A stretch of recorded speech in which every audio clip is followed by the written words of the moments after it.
Welcome to Session 10 of the Bible in a Year commentary. If you started this series on the 1st of January, then today should be the 10th of January. Today we'll be looking at Genesis 32 to 34 and Psalm 10. But so far in Genesis, we've journeyed from the dawn of creation to the complexities of human choice and divine plans. Initially, we witnessed the splendour of heaven and earth's creation only to see it marred by Adam and Eve's disobedience. Humanity's decline continues, leading God to choose a family, Abraham's lineage, as a beacon of hope. We followed Abraham and Sarah's ups and downs, their faith and their failings, and God's unwavering commitment to them. Their son Isaac continued their legacy, fathering Esau and Jacob. Jacob, despite his destiny to lead, took matters into his own hand, deceiving Esau and Isaac and then fleeing for his life. Picking up from there, Jacob finds himself in a foreign land, falling in love with his cousin Rachel. In a twist of fate, he is deceived by his uncle Laban, who tricks him into marrying Leah, Rachel's sister, leading to another 7 years of labour for Rachel's hand. Jacob's family grows, setting the stage for the 12 tribes of Israel, with Judah and Joseph emerging as significant figures, defying the traditional importance of the firstborn. Jacob's relationship with Laban turns sour, filled with deceit and conflict, mirroring Jacob's own past actions. After 20 years, Jacob, once the trickster, learns the hard way what it feels like to be on the receiving end. Despite the trials, God's blessing remains steadfast, leading Jacob to part ways with Laban, a continuous journey, a changed man. So let's jump in with Genesis 32 to 34. As Jacob heads home, he becomes anxious at the thought of meeting his brother Esau. He sends a group ahead to find out what the situation is. They come back merely saying that Esau is coming with 400 men. So Jacob begins to panic, thinking he is about to be attacked, and divides all his people and livestock into two camps to increase the chance of at least some surviving. He then prepares gifts for Esau to pacify him. Jacob still has his craftiness and intelligence that he grew up with. His hope is that with each wave of gifts, Esau's anger might be appeased. Then we have the interesting mention of Jacob wrestling with a man at night, having his hip put out, demanding a blessing, and having his name changed to Israel. It became apparent that this man was in fact God. Jacob is about to step back into the land God had promised him, but just like Abraham, with Isaac, Jacob needed to be tested. Was he committed to walking in all that God has for him? Jacob shows off his determination by continuing to wrestle with God all night and into the morning. Before he left, Jacob lied and cheated to get a blessing. Now he's returning. Jacob is willing to wait on God to bless him. It is at this point God gives Jacob a new name, just as he did with Abraham and Sarah before him. Jacob is now to be called Israel, which means to wrestle with God. While Jacob continues to be referred by his birth name going forward, the name Israel is often used for his descendants as they become their own nation. They are to be a people who wrestle with God. Jacob and Esau finally meet, and Esau is just happy to have his brother back. Jacob, Israel, is able to enter the land that his descendants would re-enter many years later. However, Jacob is still unsure of the situation with his brother, and so manages to separate himself off and settle down in the land. We then get a horrific story of rape of one of Jacob's daughters. The story goes to emphasize how morally and sexually corrupt the people of this land are.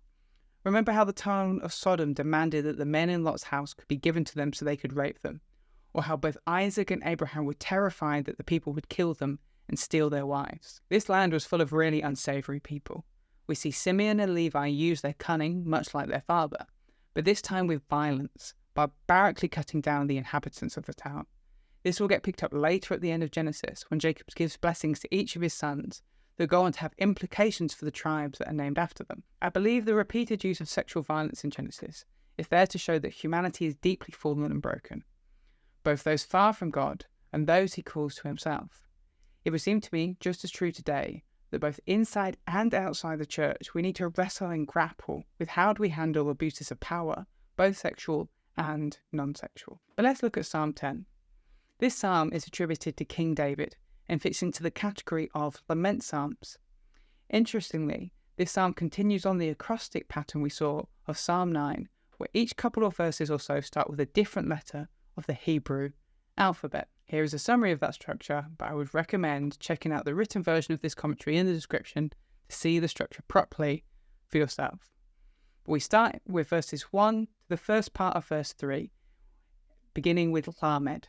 Trouble is near, but God seems far. Then from the first part of verse 3 to the first part of verse 5, we get the letter Nun, the nature of the wicked. From the second part of verse 5 to verse 6, we then get Mem, the wicked seem to go unpunished. Verse 7 to halfway through verse 8, we get the letter Pei, the wicked curse, oppress, and ambush others. From halfway through verse 8 to into verse 9, we get Ayin, the wicked search for ways to oppress the poor. Verses 10 to 11 begin with Sade, the helpless are crushed, seemingly forgotten by God. Verses 12 to 13 start with the letter Kof, a cry to God to rise up. Verse 14 starts with the letter Resh, God isn't far, he does see. Verses 15 to 16 start with Sin, bring judgment on the wicked as the kings of the nations. And verses 17 to 18 begin with Tal, God does hear and strengthen the innocent. He is a just father and a protector. They're clearly linked to Psalm 9. This psalm has a very different tone. Rather than starting on focusing on the goodness of God and then introducing their problems into that, here the psalmist is consumed by their struggles. To them it feels like God is far away, that he's hiding. He is surrounded by suffering and pain and has to deal with the accusations of the wicked who say there is no God, and the hurting who say God has forgotten them. There are some times when life feels like this, that there is no justice, that the wicked get away with whatever they want and the poor just suffer. There's a part of each of us that longs for justice, and in these moments it can seem like there is none. So the psalmist turns to God and throws these questions at him. They ask God to be active and not forget those in need. They ask God why the wicked seem to get their way with whatever they want, and confident that God won't do anything. The psalmist then grounds themselves in the truth that God does hear and he does care. And then they appeal to God's own nature. He is the King of nations and a just king who accepts no wickedness. He will defeat the wicked and protect those in need. While the psalm started off being very bleak, it ends on a high note. There's a sense of victory and confidence that God is just and faithful to his people. When we take Psalm 9 and Psalm 10 together, we more clearly see the contrast that we noticed yesterday. Some days you might start with God and then move on to address your problems. And on others, all you can do is bring God your problems and work through them before you can even begin to stand in the truth of his faithfulness. What's important is that when we lament, we turn to God. Honestly bring him our complaints. Ask him to intervene and trust in his faithfulness. The exact order and structure you do that in doesn't matter. Thanks for joining us today. Take a moment to reflect on what you've read and share your thoughts or questions below. If you're watching in the future, then you can click here for the next session, or you can find the full playlist just down here. To receive these daily commentaries in your email inbox, subscribe here or via the link in the description below. Have a great day, and I'll see you tomorrow.